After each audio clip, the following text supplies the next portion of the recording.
Assalomu alaykum, hurmatli Otabek Toshpo'latov YouTube kanali kuzatuvchilari, hurmatli dehqonchilikka, chorvachilikka qiziqadigan aziz insonlar.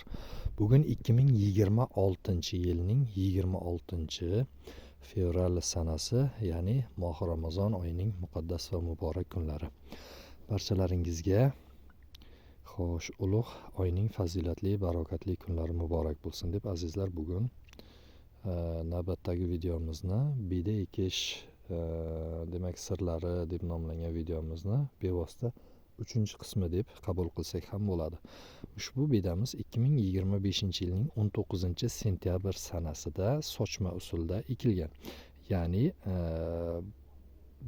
birinchi yerimiz ana shu ko'rib turganingizdek 1 metrcha atrofida chuqur qilingan. Chuqur qilingandan keyin traktor bilan yaxshilab tekislab olinib, demak 10 sotik 11 sotik keladi bu yerimiz. Bu yerga aytaylik o'rtacha 20 tonna sal ziyodroq biogumus, ya'ni Kaliforniya qizil yomg'ir chuvalchanglari yordamida ishlab chiqarilgan biogumus mahsulotini tashlab, yaxshilab ishlov berilgandan keyin traktorchimiz qo'ldan kelgancha tekislagan va yerimiz yaxshilab sug'orilib, o'sha eski ota-bobolarimizning usuli, ya'niki suv baylangandan so'ng, suv yopilgandan so'ng, demak ushbu maydonga biyda urug'lari sochilgan. Ana ko'rib turganingizdek, natija juda ham go'zal, juda ham chiroyli. Ana har joyda bu dog' bo'lib turgan joyi chiqmay qopti-da degan xulosaga kelmasliklaringiz uchun yaqinroq qilib ko'rsataman. Ana bu yerga xo'p, gilos ko'chatlari o'rnatilgan.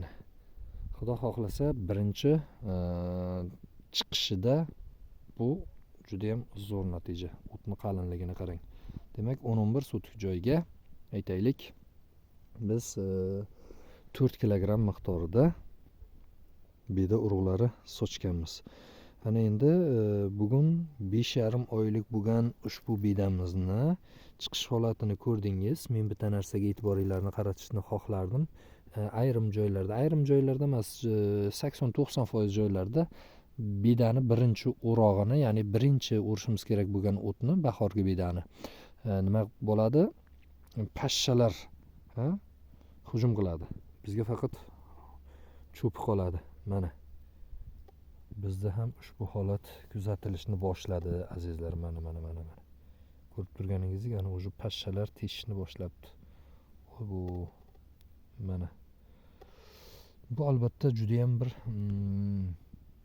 achinarli holat. Xo'sh, biz bunga qanday yechim qilamiz? Ertaga Xudo xohlasa, demak har bitta vitapikaga borib so'rasangiz aytadi o'zi. O'sha bidalarimizga oq pashsha tushdi yoki aytaylik nima tushdi?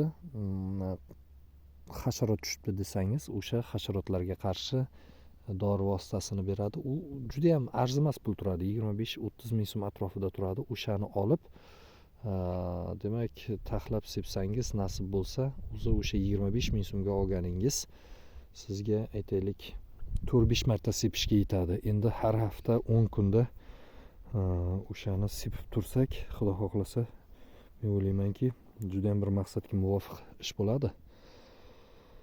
Ana biydamizni hozirgi holati azizlar juda ham zo'r.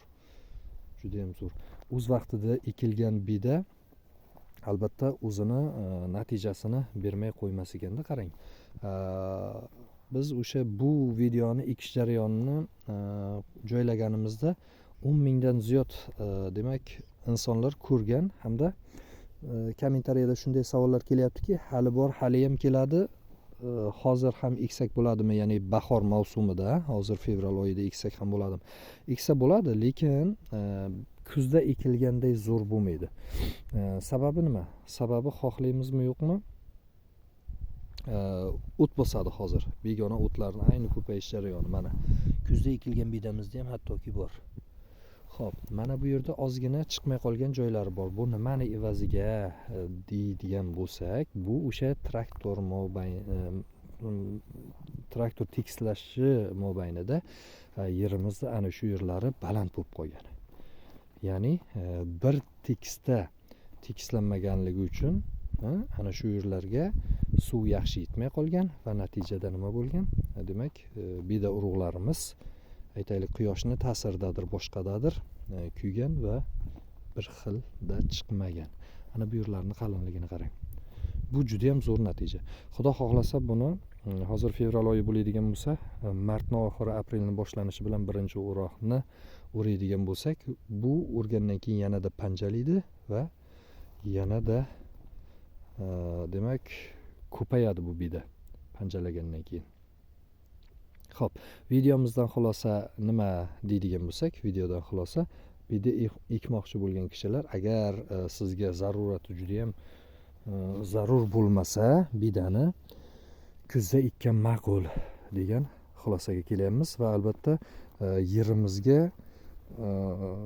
imkon darajasida yo chirigan go'ng beringlar yoki bo'lmasa begumuz. Sababi chirimagan go'ng berish natijasida yerga aytaylik sochilgan o'sha beda urug'larimizni bo'lsin, har qanday mahsulotning urug'lari bo'lsin, chirimagan go'ng natijasida chirib qolishi mumkin. Ana biogumusning kuchini ko'ryapsizki, qarang, juda ham bir zo'r chiqqan. Bo'lmasa yerimiz 1 metr olingandan keyin bilasiz qanchalik shirra qatlami ketib qolib, kuchsiz holga keladi. Ana bu yerni bir deganda shirador qilish, bu yo chirigan go'ng yoki aytaylik biogumuz. Sog' bo'linglar, salomat bo'linglar. Dehqonchilik chorvachiliklarimizga Alloh taoloning o'zi barokatlarni nasib aylasin. Hammalaringizga rahmat.